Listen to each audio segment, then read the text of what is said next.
मेरा नाम नम्रा है और मैं आपको अपनी कहानी सुनाना चाहती हूँ। आज बताने से पहले कुछ कहना चाहता हूँ। मैं कहना चाहता हूँ कि जिन लड़कियों की अभी शादी हुई है, अपने वालिदैन को बताना नहीं चाहते थे। मैं अपनी बेटियों के रिश्ते ढूंढ रहा हूँ। अगर दुनिया गंदगी से भरी हुई है, तुम अपनी बेटियों की शादी जल्दी करो। अगर आप चाहते हैं तो पहले अच्छी तरह से तहकीक करें। इसे ले लो कि मेरी तरह किसी की ज़िंदगी बर्बाद हो जाए। ऐसा होने से बचने के लिए, क्योंकि शादी से पहले मुझे ये भी नहीं मालूम था कि मेरी ज़िंदगी बर्बाद हो जाएगी। आज जाऊंगा अपने ख्वाबों की दुनिया सजाने। मैं आज अपने शौहर के घर बैठी शादीशुदा थी। ये मेरे दोस्तों के साथ मेरी पहली रात थी। मैंने रात के बारे में बहुत कुछ सुना था, लिहाजा में बचपन में मुझे बहुत डर लगता था। वालिदैन की शादी हो जाए तो ऐसा ही होता है। मेरे साथ भी ऐसा ही हुआ। मैं बहुत परेशान था। मुझे ये एहसास था कि मेरे वालिदैन ने मुझे मजबूर किया था। मेरी शादी हो गई और अब मेरा कोई नहीं है। मेरे पास अपने शौहर का इंतज़ार करने के सिवा कोई चारा नहीं था। जब दरवाज़ा हल्का सा खिला और मेरा शौहर मुकम्मल तौर पर खौफज़दा था और मुट्ठी में आ गया। धीमे कदमों से कमरे में दाखिल हुआ। वो जैसे जैसे मेरी तरफ बढ़ रहा था, मैं बढ़ रहा था और मैं खुद को बंद कर रहा था। मेरे हाथ खौफ से कांप रहे थे। मेरी आंखों से आंसू बहने लगे और मैंने पानी का गिलास भर कर पिया। दिल की धड़कन को मामूल पर लाने की कोशिश, जो इतनी तेज़ी से धड़क रहा था जैसे मेरा शौहर मेरे जिस्म के करीब आ रहा था। मैं कपक को पसंद करने लगा। इसका नाम इरफान था। वो मेरा था। वो करीब आकर मेरे चेहरे पर बैठ गया। इसने देखा तो मैं पलट गया और इसने मेरा स्कार्फ उठाया और पूरी तरह हैरान रह गया। इसने कहा कि मैं नहीं जानता था कि मेरी बीवी ऐसी है। आपको चांद के टुकड़े की तरह खूबसूरत होना चाहिए। मुझे ऐसा लगता है जैसे मेरा दिल अभी गिर रहा है। मुझे मेरा हक मिलेगा, लेकिन किसी और चीज़ से पहले नहीं। तुम मुझसे अपने बारे में बात करो। बताओ तुमने ऐसा किया। मैं वहीं बैठा था। इरफान से क्यों बात करूं? वो मेरी खूबसूरती का दीदा था। उसने एक डब्बा मेरे सामने रखा और कहा, लगता है ये आपके चेहरे का तोहफा है। मैंने डब्बा खोला तो वहाँ एक था। इसने जल्दी से ब्रेसलेट खरीदा और मेरा हाथ पकड़ा और अपनी कलाई आगे करने को कहा, ये करो, मुझे ये ब्रेसलेट खुद चाहिए। मैं तुम्हें अपने हाथों से पहनाऊंगा। ताहम उसने मेरा बाजू खींचा और मुझे अपने करीब ले आया। तुमने ऐसा किया और मैंने शर्म की वजह से सांस रोक दी। मार डालो। मैंने आंखें बंद कर लीं। मैं अपनी आंखें खोलने के काबिल नहीं था। मेरी कलाई छोड़ दो और मेरे करीब आकर बोलो। मैंने इस रात को बहुत गहरा लुत्फ उठाया। मैं आपकी कंपनी का इंतज़ार कर रहा था। मैं जब भी तस्वीर को तरसता था, मैंने आपको देखा और मैं रात को सो नहीं सका। तुम मेरे लिए बहुत खूबसूरत और जवान लगती थी, इसलिए मुझे कोई सुकून महसूस नहीं हो रहा था। मैं घबरा गया था। वो मेरे चेहरे की तरफ शिकार कर रही थी। इसे देखकर बोला, तुम इतने घबराए क्यों हो?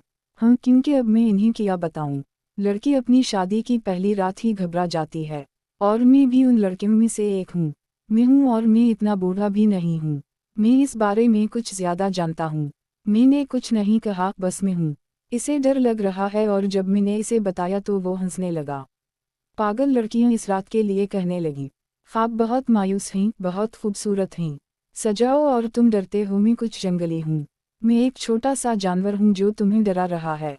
इसके बाद मैं फिर हंसने लगा, लेकिन वो खामोश रही और आहिस्ता से मेरा हाथ थाम लिया। वो धीरे धीरे मुझे तसल्ली देते हुए कहने लगी, फिक्र ना करो, मैं तुमसे बहुत प्यार करता हूँ। ज़्यादा प्यार के साथ मेरी ज़िंदगी में लाया, और मैं आपको हमेशा अपने साथ चाहता हूँ। इतना प्यार करो जितना मैं तुमसे प्यार करता हूँ। मैं तुमसे प्यार करता हूँ। मैं ये कहने से डरता था। लगता है मेरे पास इसका हल है। मेज़ रखकर बैठ जाओ। वो एक मेज़ के दरवाजे की तरफ बढ़ा। मैंने इसे खोला और एक गोली अपने हाथ में रख दी। वो हैरान होकर बोली, ये क्या है? ये पानी लो और ये खाओ। तुम्हारा तमाम मसाइल का हल इस गोली में है। मैं समझ नहीं पाया। मैं घबरा गया था। मैं अपने मसाइल के हल के बारे में सोचने लगा। ये एक गोली में कैसे हो सकता है? उसने अपने शौहर के हाथ से गोली पकड़ी और उसे पानी के साथ पिया। शौहर ने मुझे आहिस्ता से खाया, हमें अपनी बाहों में ले लिया, लेकिन रोता छोड़ गया। घोड़ी ने खुद को आज़ाद करना शुरू कर दिया, लेकिन फिर मुझे लगा जैसे मेरी आंखों में मुझे नींद आ रही थी। मैं बेहोशी की हालत में था। मैं खुद को जगाने की कोशिश करने जा रहा था, लेकिन इतनी कोशिश करने में नाकाम रहा और मैं गहरी नींद में चला गया। मुझे समझ नहीं आई। शादी से पहले मेरे साथ यही हुआ था।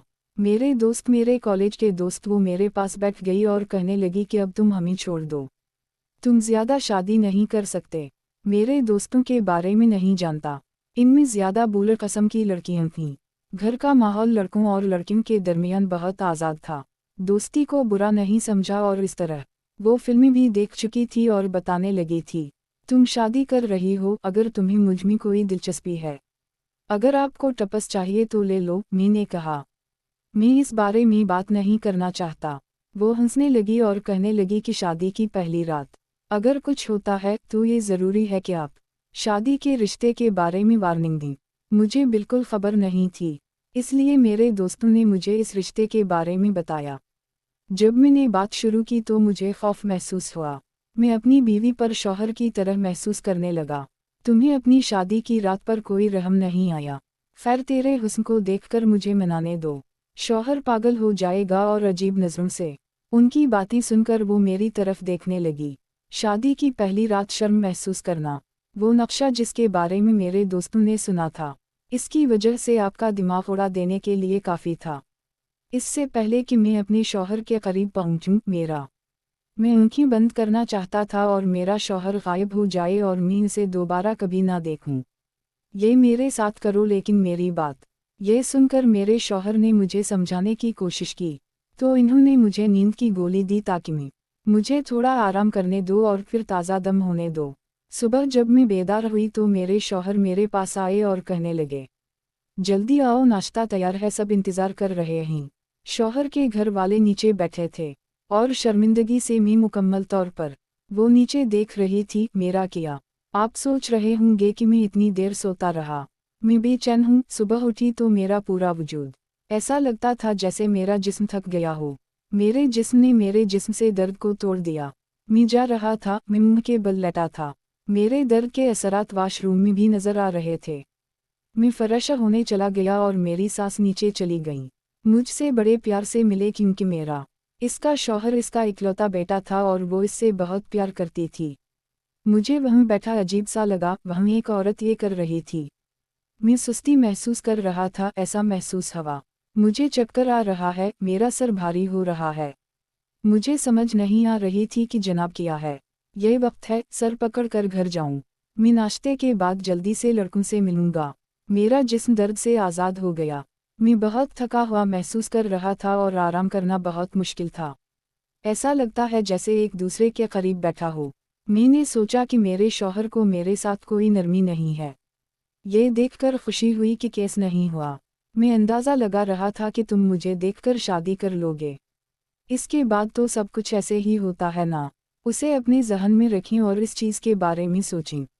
अपने आप को इस और इसके लिए तैयार करें। खुद को नशे का आदी बना लो। देखो, अब अल्लाह ने अगर आपने मुझे इतनी खूबसूरत बीवी दी है तो आप ये कैसे कर सकते हैं? अपने जज्बात पर काबू रखो। मैं करूँगा। मैं आपके लिए इतना रूमानवी इंसान हूँ, तो मुझे फ़ख्र होना चाहिए कि मैं बहुत रूमानवी हूँ। मैं एक लड़की हूँ। मैं अपने शौहर की ख्वाहिश रखती हूँ। उनसे मोहब्बत करने वालों की कद्र करें, उनकी खूबसूरती की तारीफ़ करते हैं। लेकिन आप वो रात को बहुत खूबसूरत लग रही थी। मेरे लिए खुद पर काबू पाना मुश्किल है। ऐसा नहीं था कि मैंने आपके लिए दावा किया था। मैं जानता था कि तुम बहुत खूबसूरत हो। अब मैं अपनी पहली रात को ख़राब नहीं करना चाहता था। जब रिश्ता आया तो मेरे वालिदैन ये रिश्ता चाहते थे, लेकिन हमें बिल्कुल भी यकीन नहीं आ रहा था कि हम ख़ानदान से बाहर शादी नहीं करेंगे। ख़ानदान में मुझ जैसा कोई बेटा नहीं, उसी लिए मैं इस रिश्ते में दाखिल होने पर मजबूर हुआ। मैं जानता था कि मैं अपने शौहर को पसंद करता हूँ। एक अच्छा अकाउंट था और घर में किसी ने ज़्यादा कमाया, कोई कमी नहीं थी, इसलिए हमने हाँ कहा। मैंने इस मामले की अच्छी तरह छानबीन की, लेकिन मैंने अपने घर में बहुत परेशानी पैदा की। मेरी अभी शादी हुई है। ऐसा मत करो, मैं जवान हूँ और घर से हूँ, जिम्मेदारी नहीं निभा सकता। लेकिन मेरा बाबा कहने लगे कि बेटों और बेटियों को एक दिन घर जाना पड़ेगा। आगे बढ़कर अच्छा रिश्ता हासिल करना है, तो कौन जानता है कि कल बेहतर नहीं होगा। बुरा मत मानो और लड़का तुम्हें ज़रूर पसंद आएगा। मैं कल अपने वालिद का नाम प्यार से रखूँगा। मुत्तफ़िक़ हूँ। मैं घर पर ज़्यादा काम नहीं करता। मैं सबका प्यारा था लेकिन मैं यहाँ आया। शौहर कहने लगा जल्दी से उठो और बाहर आओ और नाश्ता बना लो, घर पर कोई नहीं है, इसलिए पहले अम्मा किया करती थीं, अब आप उनके लिए करें। तुम बुरी बहू हो, अब ये जिम्मेदारी तुम्हारी है। मैंने कहा ये काम मुझे संभालना पड़ेगा, ऐसा करने में कोई हरज नहीं, मैं घर पर हूँ, मैं जिम्मेदारी को निभाऊंगा लेकिन अपने वसाइल में। बहुत दर्द है, मैं टूट जाऊंगा, मुझे दर्द होता है। मैं बैठ नहीं सकता क्योंकि मैं उठ भी नहीं सकता। मैं नहीं जा रही, जब मैं अपने शौहर से बाहर जाती हूँ। लॉन में बैठा किसी से फ़ोन पर बात कर रहा था, लेकिन वो जो कह रहा था मुझे महसूस हुआ। मैं शर्म से भर गया, मैं ऐसा ही था। अब ज़मीन में शिगाफ पड़ेगा और मैं इसमें दफन होकर शादी करूँगा।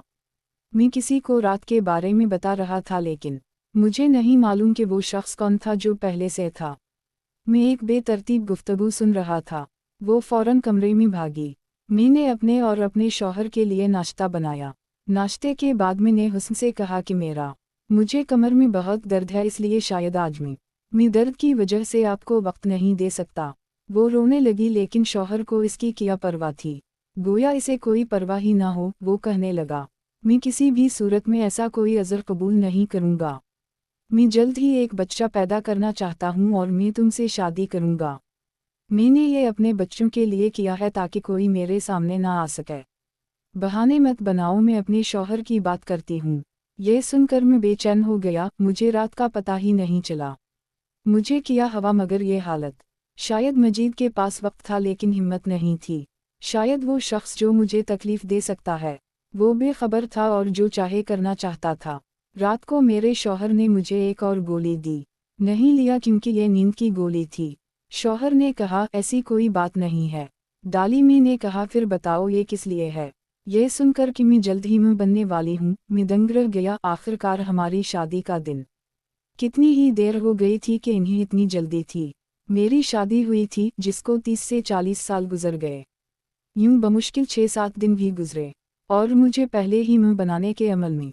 मैंने बताया कि शादी में अभी 1 महीना बाकी है, इसे होने दो, फिर आप देखेंगे कि आपके साथ क्या होता है। ये जल्दी है, मैंने कहा, आप नहीं जानते कितना मैं अपने बच्चे का बेसब्री से इंतज़ार कर रहा हूँ। मैं कोई वक्त ज़ाया नहीं करना चाहता। ये कहकर शौहर ने दवा मेरे मुंह में डाल दी और मुझे पानी का गिलास दिया। मैंने वो पानी पिया और दवा अपने अंदर ले ली, लेकिन मुझे हैरत हुई जब गुजरात मुझे रात की तरह नींद आने लगी। मुझे लगा जैसे मैं बेहोश हूँ। मुझे अपने कानों में तुम्हारी चीखें सुनने दो, क्योंकि अचानक ये मेरी कमर में था। मेरे जिस्म में दर्द था, दर्द की शिद्दत बहुत थी, मैं खुद पर काबू भी नहीं रख सकता। मैंने अपने शौहर से कहा कि बराह करम मुझे डॉक्टर को बुलाएं, मुझे इसके पास ले जाओ। वो कहने लगा अब मेरी नींद इसे ख़राब ना करो, मुझे सुबह होने दो, मैं आपको डॉक्टर के पास ले जाऊंगा और दर्दकश दवा लूँगा और सो जाओ। मैंने पेन किलर ली और सुबह उठा। मैंने अपने शौहर से कहा कि वो इसे मुझ पर छोड़ दो क्योंकि मेरे पास सिर्फ एक है। मेरे शौहर को मुझसे दूर रखने का एक ही तरीका था, अगर वो उसे रख सकती है तो उसने कहा कोई सवाल ही पैदा नहीं होता। मेरे पास अब तक कोई बच्चा नहीं होगा, मैं इसे कहीं नहीं भेजूंगा। मुझे समझ नहीं आई इनके हम इतनी जल्दी बच्चा क्यों हवा। 2-4 माह के बाद बच्चा पैदा होना हमेशा मुमकिन है। ये मेरी मर्जी नहीं थी कि ऐसा हो जाए, नहीं, ये सब अल्लाह का काम है। अगले दिन में बमुश्किल चलने के काबिल थी जब मेरे शौहर मैं दफ्तर गया तो उनसे छपकर डॉक्टर के पास गया। वो चली गई क्योंकि वो मुझे किसी भी तरह से नहीं चाहती थी। वो मुझे और मैं डॉक्टर के पास जाने नहीं दे रहे थे। ऐसा लगता था जैसे मैं इस तरह दर्द में हूँ। मैं गरीब होता तो बहुत जल्द मर जाता। मुझे चलना मुश्किल हो रहा था। मैं डॉक्टर के पास गया तो उसने मेरी तरफ देखते हुए कहा, मैंने सोचा कि आपका शौहर आपसे इतना प्यार करता है, वो आपको क्या दावा कर रहा है। कहा मुझे नहीं मालूम कि वो जो भी दवाई देते हैं मैं इसे खाते ही सो जाता हूँ। डॉक्टर कहने लगे कि हमारे पास ऐसे मरीज हैं, मर्द जो सोते वक्त भी पहले आते हैं। मैं अपनी बीवी से बहुत प्यार करता हूँ। अगर वो कहने लगे कि मैं अपना हक वसूल करूँगा, अगर आपके पास कोई दवा है तो मुझे दिखाएं। मैंने कहा कि मेरे पास है नहीं, लेकिन अगर मैं फिर आपके पास आऊँ, वो मेरे लिए ऐसी कोई दवा ज़रूर लाएगी। मुझे अपने दर्द को कम करने के लिए कोई दवा चाहिए। मेरे शौहर के घर आने से पहले इसे लिखकर मुझे दे दो। मैं घर वापस आया और अपने तमाम कमरों को साफ़ किया। मैं ने इसे ढूंढा लेकिन मुझे ये कहीं नहीं मिला। मुझे वो रात नहीं मिली जो मेरा शौहर मुझे देता था। अपने कपड़ों की अलमारी में छोटे कमरे में जाए। मैंने दराज में देखा तो वो मुकफ्फल था। शुबह था कि इसमें मेडिसिन मौजूद थी। अगली सुबह जब शौहर दफ्तर वापस चला गया तो मुझे जल्दी से इस दराज की चाबी मिल गई। इसे खोला, अंदर से दवाई ली। वो डॉक्टर के पास गई और उसे दवा दिखाई और सच सुनकर उसने मुझे बताया। फिर मुझे हंसी आ गई और वो कहने लगी, मैं इस आदमी पर यकीन नहीं कर सकता था। मर्द अपनी बीवी के साथ ऐसा कर सकता है। बीवियों की इज्जत के मुहाफिज हैं, लेकिन मेरा शौहर मेरे साथ ऐसा सलूक करेगा। मुझे अपनी किस्मत पर यकीन नहीं आ रहा था, लेकिन मैंने अपने वालिदैन के लिए रोना महसूस किया। मुझे गुस्सा आया कि इन्होंने तहक़ीक़ नहीं की। इतनी छोटी उम्र में मुझे मुश्किल में डाल दिया। इसने उसे मेरे साथ इस तरह रखा था। मुझे एक ऐसे लड़के की तलाश थी जो अपनी बीवी की बिल्कुल भी परवाह ना करे। डॉक्टर ने कहा कि इज्जत का कोई ख्याल नहीं था। ये बेहोशी और आपका शौहर है। मैं तुम्हें रात भर खाना खिलाता हूँ। तुम्हारी हालत ऐसी होगी कि वो अपने वाजिबात ले लेगा। मैं वो दवा लेकर घर लौट आया हूँ। अब मैं सोच रही थी कि मेरा शौहर रात को मेरे साथ क्या करेगा। इसने मुझे इतनी तकलीफ क्यों दी। अगली ही रात मैंने अपने आप को अपने शौहर से कमरे में छुपा लिया। कैमरा छुपा दिया ताकि मैं जान सकूं कि मेरे साथ होने वाले इस जुल्म की मिसाल मेरे शौहर हैं। जब वो रात आई तो इन्होंने मुझे नशा किया। मैंने मजबूर किया था कि मैं तुम्हें दोबारा खिलाऊंगा अगर मैंने नहीं दिया। अगर मैं खाता तो वो दवाई लेते हुए मुझे सोने पर मजबूर कर देता। वो वादियों में चली गई, लेकिन जब सुबह उठी तो वो वीडियो जो मोबाइल में रिकॉर्ड की गई, जब मैंने इसे देखा तो मैं उम्मीद से भर गया। मुझे यकीन नहीं आ रहा था कि इस जिंदगी में ऐसा खेल मोहब्बत और प्यार से खेला गया है। मेरे शौहर से वाजिबात वसूल करने पर मेरा शौहर मेरे साथ कैसा मकरू काम करता था, जिसने रात के लम्हात गुजारे। मोबाइल पर रिकॉर्ड करता है और इसे फ़ख्र है। वीडियोज़ वो तस्वीर बेचता था। मुझे यकीन है, मैं समझ नहीं पा रहा था कि मेरा शौहर बुरा आदमी है। इस दिन वो अपने मोबाइल फ़ोन पर इंसान होगा। शादी की पहली रात के लम्हात के बारे में किसी को बता रहा था कि वो इसकी गर्लफ्रेंड है, जिसे वो पसंद करता था, मगर मेरा हुस्न देखकर उसने मेरी जवानी देखी। इसने अपना कारोबार चलाने के लिए मुझसे शादी की। अगर वो कर सकता तो वो बहाना बनाकर मुझे दवाई देगा। मैं मानता था कि इस दुनिया में मैं बहुत बुरा इंसान हूँ। मेरे वालिदैन को फ़ोन किया कि वो मुझे यहाँ से ले जाएं। मैं इस बेकार शख्स के साथ नहीं जाना चाहता। ठहरो, मेरे वालिदैन सुबह मेरे घर पहुँच जाएंगे। जब उसने मुझे साथ ले जाने को कहा, फिर शौहर गुस्से से कहने लगा। शौहर ने कहा, ये मेरी जिम्मेदारी है। मेरी एक बीवी है और मैं इसे जाने नहीं दूंगा। शौहर से ऐसी हकीकत की तवक्को रखी जो आज तक हमने नहीं देखी। इसने शर्मिंदगी से मुंह छुपा रखा था। मैं मुंह के बल खड़ा था और कहा, ये गंदा काम, मैं तुम्हें ज़रूर सज़ा दूंगा। मैं सुबह उठा, इसलिए मुझे अपने शौहर की तरफ से बार बार फ़ोन आ रहे थे। मुझे माफ़ कर दो, लेकिन मैं इस शख्स से मोहब्बत करता हूँ। मैं अपने शौहर के बारे में आपको ज़रूर सज़ा देना चाहूँगा। मैंने पुलिस में शिकायत दर्ज कराई। वो मेरे शौहर को ले गई।